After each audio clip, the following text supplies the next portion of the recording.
यहाँ क्या कर रहे हो? मैं तुम्हें कब से ढूंढ रही थी। तू यहाँ कैसे आई? रुक, बताता हूँ तुझे अभी। एक छोटे से गांव में एक किसान और उसकी पत्नी रहते थे। किसान का नाम रामू था और उसकी पत्नी का नाम शारदा था। रामू मेहनती और अच्छे स्वभाव का व्यक्ति था, लेकिन उसमें एक बड़ी कमजोरी थी, शराब पीने की आदत। शारदा एक समझदार और अपने घर की जिम्मेदारियों को निभाने वाली महिला थी। उसने कई बार रामू से शराब छोड़ने की विनती की, लेकिन वह हर बार उसे नजरअंदाज कर देता था। सुन, मैं जा रहा हूँ। शराब पीने मुझको ढूंढने मत आना, नहीं तो समझ लेना फिर। रामू का दिन शराब पीने में ही बीतता था। वह दिन में कई बार शराब पीता और शाम को घर लौटते वक्त अक्सर नशे में चूर रहता। शारदा उसे बार बार समझाती, लेकिन रामू के कान पर जूं तक नहीं रेंगती। वह शारदा की बातों को गंभीरता से नहीं लेता और कभी कभी गुस्से में आकर उसे ताना भी मारता। रामू, अगर तुम शराब छोड़ दो तो हमारे जीवन में खुशियाँ आ सकती हैं। हम दोनों का जीवन सुखी हो सकता है। तुम क्या जानती हो, मुझे शराब की आदत है, मैं इसे छोड़ नहीं सकता। समय बीतता गया और रामू की यह आदत और भी बढ़ने लगी। अब घर की आर्थिक स्थिति भी खराब होने लगी थी, क्योंकि रामू की सारी कमाई शराब पर खर्च होने लगी थी। खेतों में काम करने का समय भी वह शराब पीने में बर्बाद करता था। शारदा को चिंता होने लगी कि अगर यही हाल रहा तो उनका भविष्य क्या होगा। एक दिन शारदा ने निर्णय लिया कि अब उसे कुछ करना ही पड़ेगा। उसने रामू को एक बार फिर से समझाने का प्रयास किया। रामू, क्या तुम नहीं समझते? तुम्हारी शराब की आदत हमारे घर को नष्ट कर रही है। हमें इससे बाहर निकलने का रास्ता ढूंढना होगा। लेकिन रामू का रवैया पहले जैसा ही था। वह कहने लगा, तुम क्या जानती हो, मुझे शराब की आदत है, मैं इसे छोड़ नहीं सकता। तुम बार बार यही क्यों कहती हो? मैं जानता हूँ कि मुझे क्या करना चाहिए, लेकिन मैं शराब छोड़ने का फैसला खुद नहीं कर पा रहा। शारदा ने देखा कि केवल बातों से काम नहीं चलेगा। उसने तय किया कि वह खुद ही कुछ कदम उठाएगी। वह अपने घर की जिम्मेदारियों को और अच्छे से निभाने लगी और साथ ही रामू के शराब पीने के बाद के नशे में उसके साथ अधिक समय नहीं बिताती।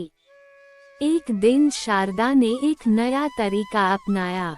उसने घर में एक छोटा सा व्यापार शुरू किया। वह घर का काम करने के साथ साथ कुछ पैसे कमाने लगी। कुछ महीने बाद शारदा की स्थिति सुधरने लगी। वह अधिक आत्मनिर्भर हो गई थी और रामू से ज्यादा खुश रहने लगी। एक दिन रामू ने शारदा को देखा, जो अब पहले से ज्यादा खुश और आत्मविश्वासी लग रही थी। शारदा, तुम इतनी खुश कैसे हो? नहीं रामू, अब मुझे किसी चीज की कमी नहीं है। मैंने अपना जीवन अपने हाथों में ले लिया है। तुम भी अपनी आदत सुधार सकते हो और मैं तुम्हारे साथ हूँ। रामू को ये सुनकर ताज्जुब हुआ। शारदा ने उसे समझाया, अगर हम किसी आदत को बदलने के लिए खुद से कुछ कदम उठाएं, तो जीवन में बदलाव आ सकता है। मुझे पूरा यकीन है कि तुम भी इसे छोड़ सकते हो। मैं कोशिश करूंगा और जल्द ही शराब छोड़ दूंगा। रामू ने शारदा की बातों को गंभीरता से लिया। उसे महसूस हुआ कि शारदा ने उसकी मदद करने के बजाय खुद को पहले सुधार लिया था। अब उसे एहसास हुआ कि उसकी आदतों का प्रभाव न केवल उस पर, बल्कि उसके परिवार पर भी पड़ता था। रामू ने फैसला किया कि अब वह शराब छोड़ देगा। उसने शारदा से वादा किया। रामू ने शराब छोड़ने के लिए एक कड़ा संकल्प लिया।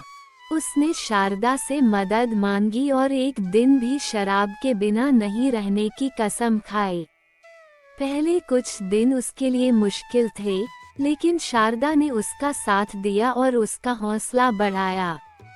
धीरे धीरे रामू की हालत सुधरने लगी।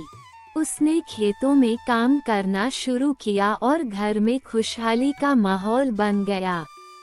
वक्त बीतने के साथ साथ रामू और शारदा का जीवन बदल गया। रामू अब एक मेहनती और जिम्मेदार व्यक्ति बन चुका था। शराब की आदत ने उसकी जिंदगी को नष्ट करने की कोशिश की थी, लेकिन शारदा की समझदारी और संकल्प ने उसे सही रास्ते पर लाया।